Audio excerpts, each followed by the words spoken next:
ရားခင်ဒီကောင်းမြတ်တယ်ဘုရားကိုကျေးဇူးချီးမွမ်းတဲ့ဒီနေ့ဒီမှာလာပြီးအားလုံးဘုရားကောင်းချီးပါစေအခုတော့နောက်ကတော့မှာဖြစ်ပါတယ်အဖေဩဝါဒအာအခန်းကြီးလေး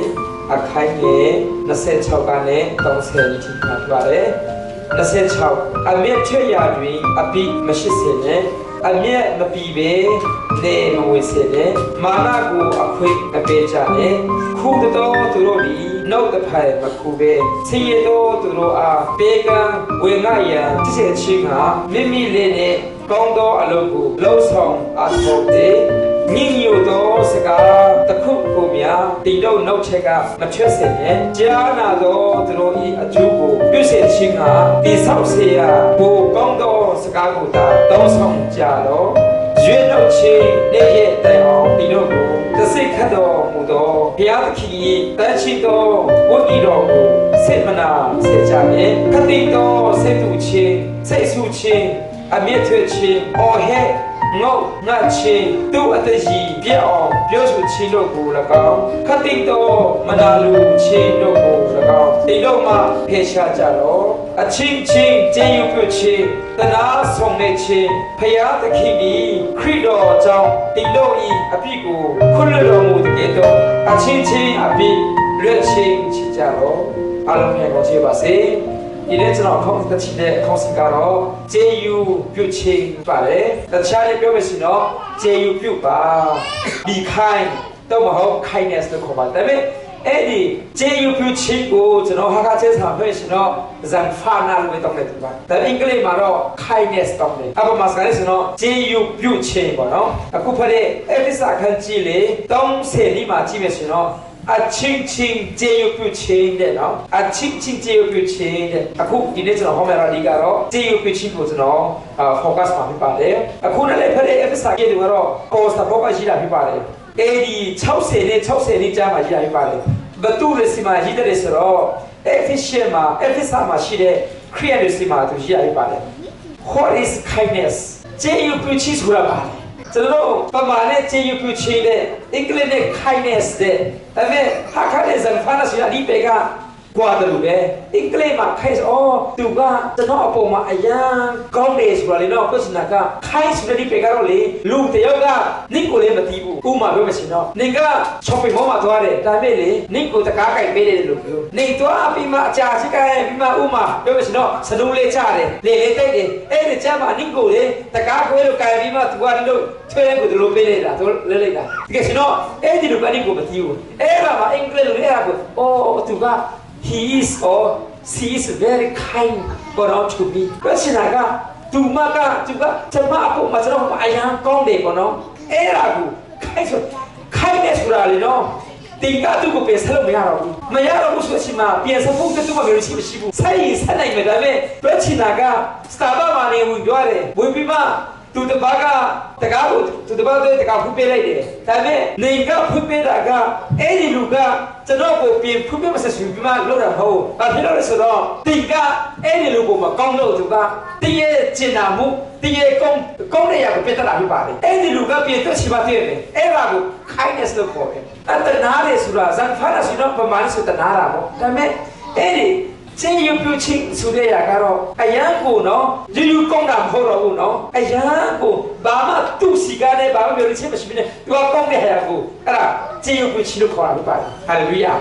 ဒါကြောင့်ဒီနေ့တင်းရပေါ်မှာကောင်းတဲ့လူတွေကောင်းတာရမ်းလွယ်တယ်တင်းရတဲ့အကျိုးရှိမဲ့လူတွေအကျိုးပြုတာတင်းရတဲ့ပူပြီးလုပ်ပေးမဲ့လူတွေလုပ်ပေးတာရမ်းလွယ်ပါတယ်ဒါပေမဲ့အဲ့ဒီခိုင်းတဲ့ဆိုတဲ့ဟာကဖယားတခင်စီတဲ့လာတယ်။အိုးအဲ့ဒီလူကောင်းလို့မဟုတ်ဘဲနဲ့ကူကကောင်းလို့မဟုတ်ဘဲနဲ့ဖယားတခင်ကောင်းမြဲလို့ကူပေါ်မှာသူတပါးတဲ့ကောင်းလာဖြစ်ပါတယ်ဟာလေလုယာ။ဒါကြောင့်ပါကြောင့်သူတပါးပေါ်မှာကျွန်တော်ကကျေးဇူးပြုရမယ်။ဘာဖြစ်ကျွန်တော်တို့ကောင်းရမလဲဆိုတော့အဲ့ဒီလူကကျွန်တော်ပေါ်မှာကောင်းလို့မဟုတ်ဘဲနဲ့ဖယားတခင်ကျွန်တော်ပေါ်မှာကောင်းလို့ဖြစ်ပါတယ်ဟာလေလုယာ။ဒါကြောင့်ဒီနေ့လူတွေရဲ့အပေါ်ကိုကြည့်ပြီးတော့လူတွေရဲ့အခြေအနေကိုကြည့်ပြီးတော့သူကကောင်းတယ်ဆိုတော့နေတမင်တော့ကောင်းမှာမဟုတ်ပါဘူး။ဘာဖြစ်လို့ဆိုတော့နေကလေသူတို့အပေါ်မှာကောင်းတဲ့လူတွေတော့နင့်ကခွင့်ယူနေတယ်လေ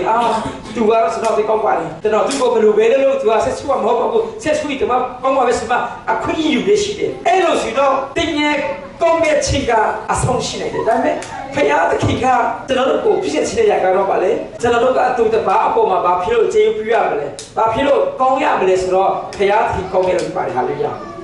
လူတိုင်းကဖယားသခင်ကောင်းတဲ့ခြင်းထက်တယ်ဟာလေလုယာဒါဆိုလူတယောက်ပေါ်မှာတင်ကကောင်းချစ်ကသူကတည်းရဲ့ကောင်းချစ်ကိုထက်တယ်လို့မဟုတ်ဘဲနဲ့ဖယားသခင်ကောင်းတဲ့ခြင်းကထက်တယ်လို့ပြောပါတယ်ဟာလေလုယာဒါကြောင့်ဒီနေ့ဘာဖြစ်လို့အဲ့ဒီကျွန်တော်ကိုပေါ်မှာမကောင်းတဲ့လူတွေကိုကောင်းရမလဲဆိုတော့ဘာဖြစ်လို့ဖယားသခင်ကကျွန်တော်ကိုကောင်းခိုင်းလို့ပါတယ်ဘာဖြစ်သူတပါပေါ်မှာအကောင်းပြုရမလဲကလတိဩဝရစာအခန်းကြီး9အခန်းငယ်20ဒီကလည်း20ကြည့်ရစီနော်ဘုန်းကြီးပကရေအကျူမူကချစ်ချင်းဝမ်းမြောက်ခြင်းမိတဲ့ချင်းဆက်ရှည်ခြင်းကျေးဇူးပြုခြင်းကောင်းမြတ်ခြင်းတစ္ဆာဆောက်ခြင်းနှုတ်ညက်တည်မွေးခြင်းကာမဂုဏ်၆တည်ခြင်းပေဒီတဲ့အဲ့ဒါကြောင့်ကျေးဇူးပြုခြင်းဆိုတာကတော့တန်ရှိတော်ဘုန်းကြီးတို့ရဲ့အတီးဖြစ်ပါတယ်ဟာလေလုယာဒါဆိုဘာဖြစ်လို့ကျွန်တော်ကဇေရမချက်ကန်ချက်တာဟောဘာဖြစ်လို့ကျွန်တော်ကကျေးဇူးပြုဖို့တယ်ဘာဖြစ်လို့သူတပါးပေါ်မှာကောင်းဖို့တယ်ဆိုတော့ဘာဖြစ်လို့ဆိုတော့ဒါကတိုင်းရှိတော်ဘုန်းကြီးတို့အတိဖြစ်နေတာအဲ့ဒါအင်္ဂလိပ်ကျမ်းစာမှာရှိတော့ကျေးဇူးပြုရှိကို kindness လို့ခေါ်တယ်ကျေးဇူးပြုခြင်းကတိုင်းရှိတော်ဝိညာဉ်တော်အတိဖြစ်တယ်ဒါကြောင့်ဖယားသားသမီးတွေအားလုံးကကျေးဇူးပြုခြင်းအမှုကိုကျွန်တော်ကပြောလို့ပါယေရှုကဒီလောကမှာချစ်လာတဲ့ခါမှာဆမ်မရီနဲ့ဂျူဒိုင်းစင်အချာမှာစကားပြောဖို့ကျွန်တော်လူမျိုးစမတီဘူးဒါပေမဲ့သူတို့အပေါ်မှာသူကယေရှုကကောင်းနေတာကျက်ဆမ်မှာချစ်ဆိုဂျူဒာမရှိတော့ဘူးဟဲလက်တာမျိုးမရှိတော့ဘူးကျွန်တော်မှကျွေမရှိတော့ဘူးလူလည်းမရှိတော့ဘူးလူတွေအားလုံးကိုကျွန်တော်ကဖယားလိုက်ညီကူမုံနမတွေဖြစ်ပါတယ်ဟာလေလုယာဖယားသားသမီးတဲ့အချာမှာလူမှုကြီးကိုပထမထားလို့မရတော့ဘူးနိုင်ငံကြီးကိုပထမထားလို့မရတော့ဘူးဒီလောကနိုင်ငံရှိတော့လေနော်ခြာဝရရတူလည်းမရှိခြာဝရပြည့်စုံလည်းမရှိဘူးဒီလောကနိုင်ငံရှိကသူတို့နိုင်ငံရှိပြီးသူတော့ပြင်ပြီးတော့ပုံကြတယ်ဒါပေမဲ့ငါတို့ရဲ့ဝိညာဉ်ရှိမှကျတော့ခြာဝရမစ်ဆွေရှိတယ်ခြာဝရရတူလည်းပဲဆက်တဲ့ရှိတယ်ခြာဝရဆိုတော့ကိုယ်တိုင်မှာဆက်တဲ့ကဘလူနဲ့ကျွန်တော်တို့ကောင်းရမလဲခြေလူကခရစ်ဝင်အခန်းကြီး6တောက်စင်ကတင်တော့မူကားတဲ့ရန်သူတို့ကိုချစ်ကြသလိုကျေးဇူးပြုကြသလိုတဆုံးတစ်ခုကိုရမယ်ဟုမျှော်လင့်ခြင်းမရှိပဲချီးငှားကြသလိုခြူတော့ပြုလေတင်တော့အကျူးကြည့်လိမ့်မယ်အမြင့်ဆုံးသောဖခင်ဤတာဖြစ်ကြလိမ့်မယ်ဟာလေလုယာဒီနေ့ယေရှုကရန်သူကိုချစ်ပါတဲ့ရန်သူကိုဆုတောင်းပေးပါတဲ့တိတ်ကိုကြီးပန်းနေစလို့ကိုဆုပေးပါတဲ့ဒီနေ့ကျွန်တော်ကရန်သူတွေစီမတော့မှကျွန်တော်ကဆုတောင်းဖို့လို့ဆိုတော့ချက်စားပြရပါရန်သူတို့ကိုချစ်ကြတယ်လို့တဲ့ကျေးဇူးပြုကြတယ်လို့တဲ့တဆောင်တယောက်ကိုရရမြေဟုပြောလို့ချက်မရှိပဲတဲ့ချီးငှားချက်တယ်လို့တဲ့လူတယောက်ကူညီတဲ့ခါမှာလုံးဝသူစီကားနဲ့ဘာမှပြောလို့ချက်မရှိဘူးနောက်ဆုံးရပြရင်ရီတော့ထားပါအောင်လက်ဖက်ရတော့ထားပါအောင်သူစီကားနဲ့ကျေးဇူးတင်တဲ့စကလုံးတုံးမှပြောလို့ချက်မရှိသူ့ကိုကူညီမလားအဲ့ဒါကကျွန်တော်ကဖယားတသမီးတွေကကျွန်တော်သူတပားကိုအပေါ်မှာကောင်းတဲ့ခါမှာအဲ့ဒီကျွန်တော်ကျေးဇူးပြုကျွန်တော်ကကျေးဇူးပြုတဲ့သူတွေစီကားနဲ့ဘာမှပြောလို့ချက်မရှိပဲနဲ့ကျွန်တော်ကလောက်ဖို့ရတယ်ကျွန်တော်ဖယားတော်ရှိပါတဆောင်တစ်ခုကိုရမြေဟုတဲ့မျိုးလေးချက်မရှိပဲချီကစက်လာတယ်သူတပါကခဲကြုံနေတယ်ဒါပေမဲ့တိတ်ကိုငားမယ်တိတ်ကိုငားမယ်တချို့တော့လေပေါက်သူငားတာပေါ့ငားပြီးတော့အိမ်ပြန်ပေးတဲ့ခါမှာငါပို့သူကအရင်ကလည်းမဟုတ်ဘူးငါပို့သူကအရင်ကတော့အဲ့လိုမျိုးလေးမတုံးဘူးအတိပြန်ဝေပေးပါငါပို့သူအတိပဲအခုကနေတော့မဟောင်းပြီဟုတ်စလားသူတပါကိုတော့ချီတဲ့ခါမှာသူတို့စီကလည်းအမြက်ဘလူနဲ့သူ့ကိုတော့ခပ်ပေးမလဲသူ့ကိုပြင်ဘလူပဲဒါပေမဲ့ပို့သူပြောရင်တော့ရပါတယ်ဒါကကျွန်တော်ဟာဖို့ဖျားဖုန်းရှိခဆက်ရတယ်ရပါတယ်လို့အဲ့ဒါကဟာမဟုတ်ဘူးပြောနိုင်မလားဆိုတော့ပြောချင်တာကသူတပတ်ကနေပို့သူကိုငားလိုက်တယ်ဒါပေမဲ့အဲ့ဒီပို့သူကမရှိတော့ပြတ်သွားပြီလာပြီလိုက်တယ်ကျွန်တော်ကနေရပို့သူကိုကျွန်တော်ပြတ်သွားပြီမရှိတော့ဘူးပြောဖို့တော့ကြောက်ရင်းနေလာတယ်လေဒါလည်းခါကျတော့သူကမျိုးရင်းချင်းတစ်ခုရှိတယ်လေခွလွတ်မလားအတိပြေဝခဲမလားကျွန်တော်ကိုဘယ်လိုလုပ်မလဲဆိုတော့မျိုးရှင်းလာပြီလေသူကလည်းခမရပါတယ်ဘာမှတော့မတောင်းဘူးဒါနဲ့သူကတိုင်းဝင်ပြီးမှငါပို့သူပြုတ်ခိုက်နေလို့ဒီကိုပြောမယ်အဲ့ဒါရလားပြောချင်တာပါလေဆိုတော့ကျွန်တော်တို့ကအဲ့ဒီလူတယောက်ကိုကျွန်တော်ကငားတဲ့ခါကလေးကငားကလေးကလည်းသူ့ကိုငားကလေးကလည်းကျွန်တော်ကပထမဆုံးပေါတူရရင်လည်းပဲဘာမှဖြစ်ဘူးပြင်ပိတ်လေအာမင်ပြင်မပိတ်လေအာမင်ဆိုတဲ့ဟာလည်းကျွန်တော်ကလုပ်လို့ပါတော့ချင်တာသူတပားပေါ်မှာချေရပြတယ်သူတပားပေါ်မှာကောင်းတယ်ဆိုတဲ့ချိန်မှာကကူကသူ့ပေါ်မှာကောင်းလို့ မဟုတ်ပဲသူက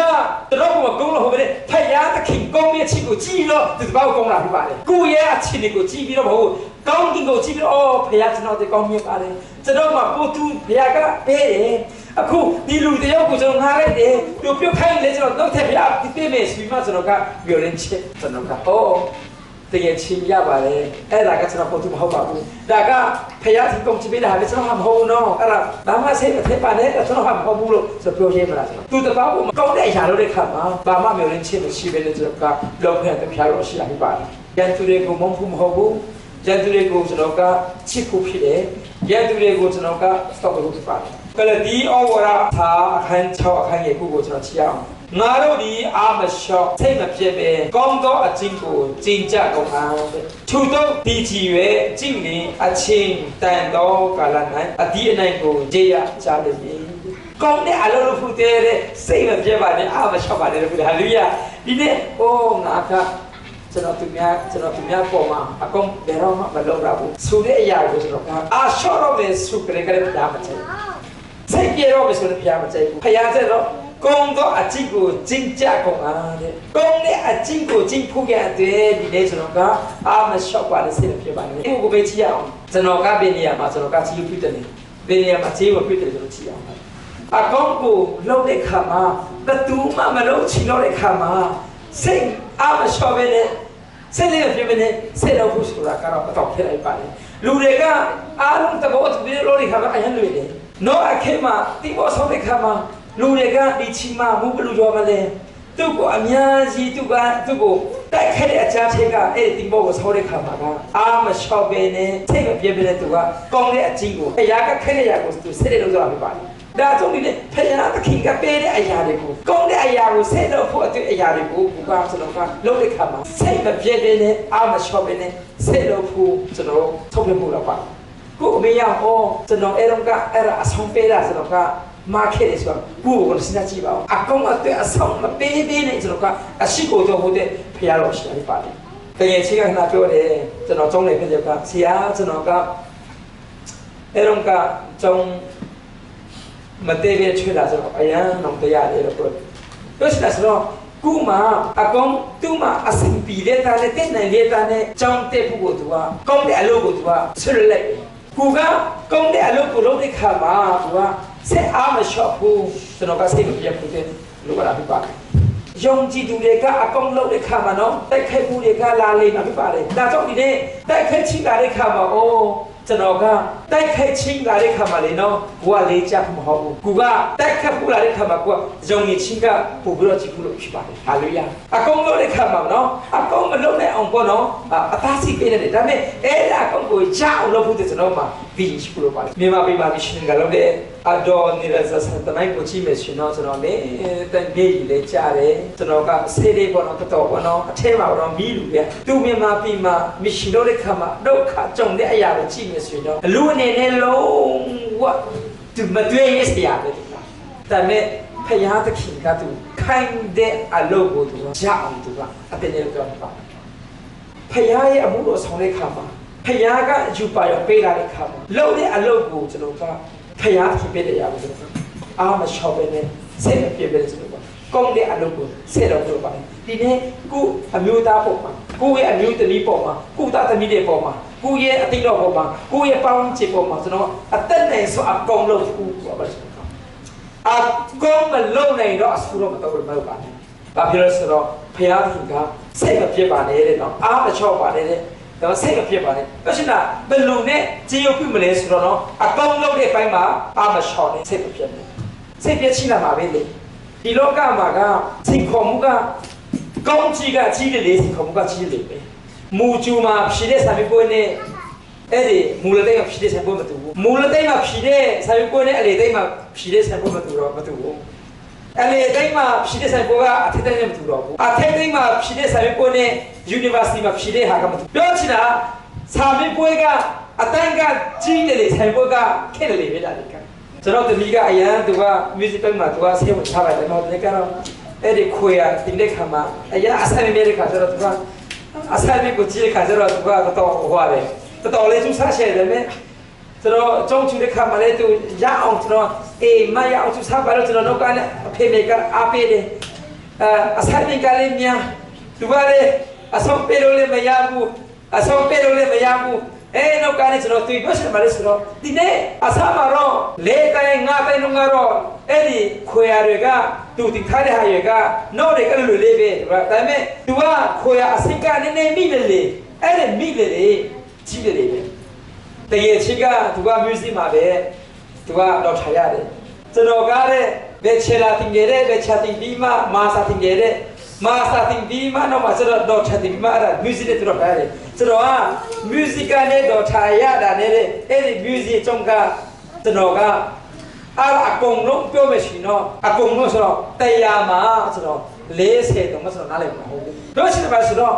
့ကျွန်တော်ကတော့အကုန်လုံးအဲ့ဒီ music မှာတော့ထားရပြီဆိုတော့ music ကျွန်တော်ကုန်တိမျိုးချင်တာမဟုတ်ဘူးဆိုတော့ music ကျွန်တော်ကျွန်တော်ကလို့အနေပါမကြည့်တယ်အတိုင်းကများလေသာဝိကများလေဒီလောကမှာပါပဲလို့ကျွန်တော်ကဒီခေါ်မှုကြီးတဲ့ဟာတွေကကောင်းကြီးလေကြီးရစားပဲတဲ့ဒီဟာလေးရ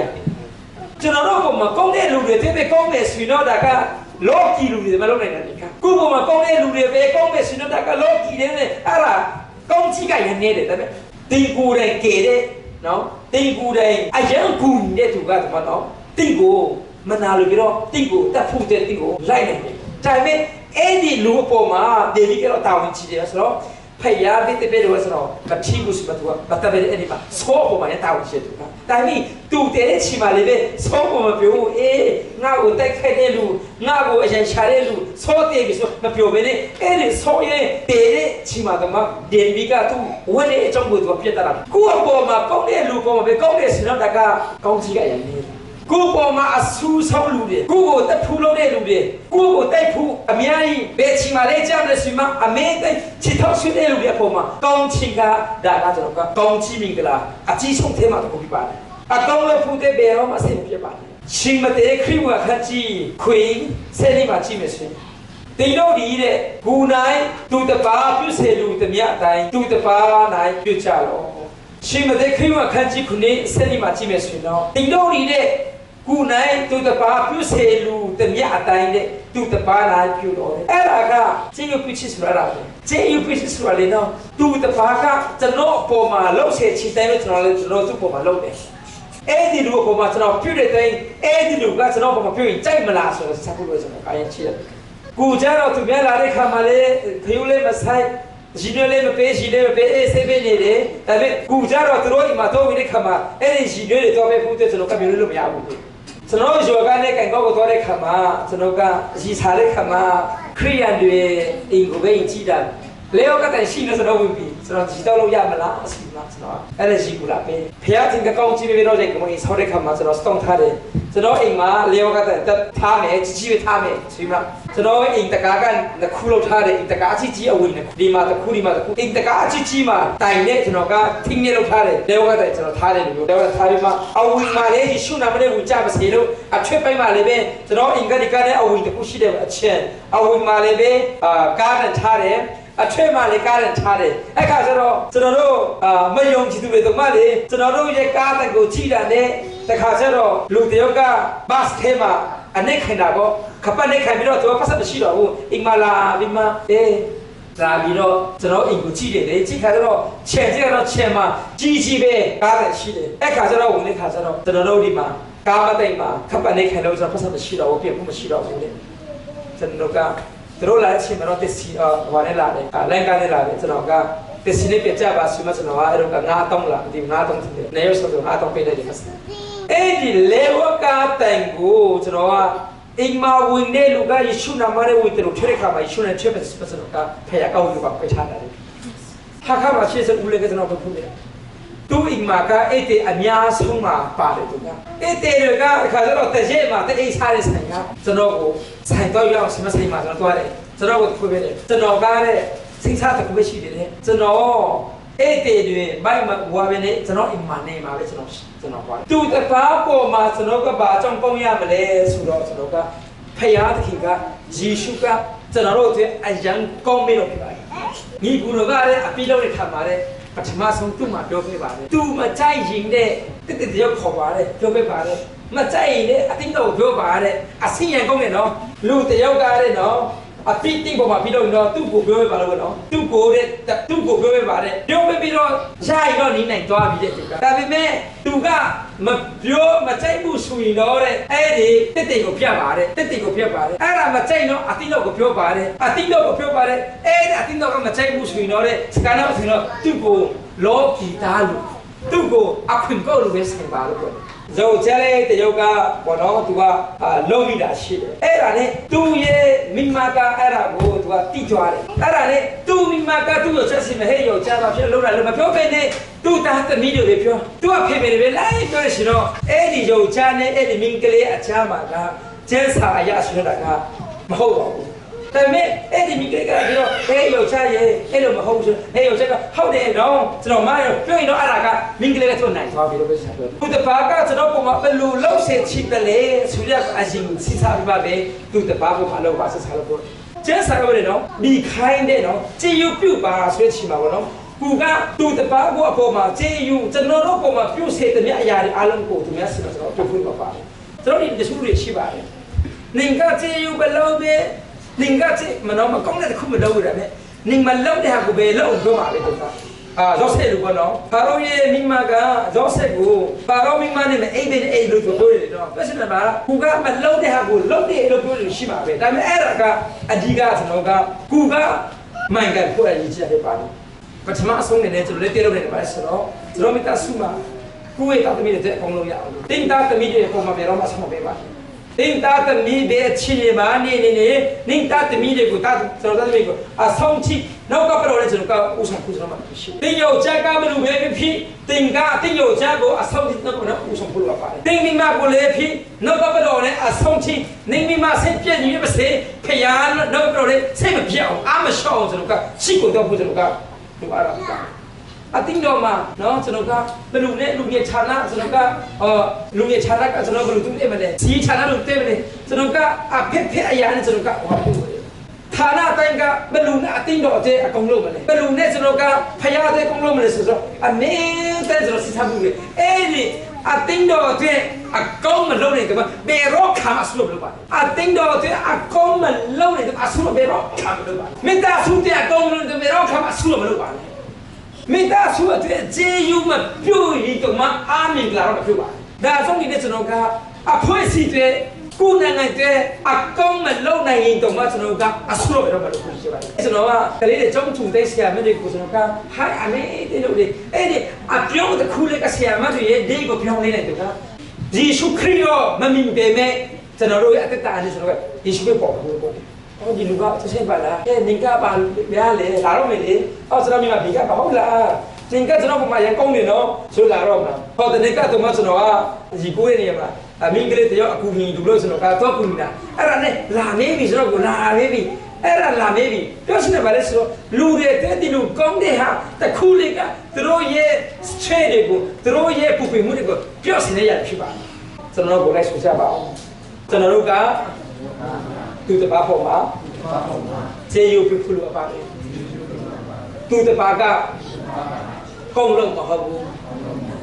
cho nó nói công lượng mà hợp phải giá thì kinh cả cho nó nói phong mà anh mấy tên công này nó phi bản lù tay cả phải giá thì kinh công miền chín này thế này cho nó nói tu te pa phong mà công để số là thủ đủ cả tình ye công trình này thay tên lâu của bên này lù tên cả phải giá thì khi công bên trên thế lù tên yêu si mà cho nó cả công trình cả bà phi đâu lấy số phải giá thì khi cả cho nó đâu cũng mà anh mấy công này lúc tu cũng mà công là bị phạt đi này tu công lâu nhìn công ấy xin nó có bị tu công này chỉ mà nhìn công ấy nhìn tu xuống là chỉ mà nhìn cái số